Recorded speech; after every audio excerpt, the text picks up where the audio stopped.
Hey there, my name's Steve. I'm a record driver here at Milstead.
Okay, a wheel lift works by grabbing the front of the rear tires, depending on which is the drive tires, lifting those tires in the air and allowing the wheel lift to pull the car with the free tires rolling free.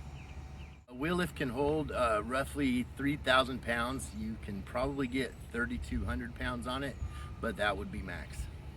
Some misconceptions about wheel lifts are that they cannot hold lower vehicles, they cannot haul four-wheel drive, and they cannot hold all-wheel drive, all which are false. We have a contraption called the dollies, which enables us to put all four tires up off the ground and get it to the destination safely.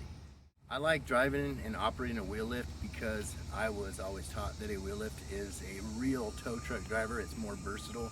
You've got the winch, you've got the wheel lift, you've got the small space you can get into places a lot of larger trucks can't get into, and it's just more versatile. It's the more versatile truck in our fleet. You use a wheel lift anytime there's a towing to be had. If you have a disabled vehicle on the freeway, off the freeway, there's almost nothing a wheel lift can't do. Even if the car doesn't have any tires, a wheel lift can still do it. It can't move pieces of equipment, and it can't move sheds or little tiny houses, but as far as automobiles, it can pretty much move anything.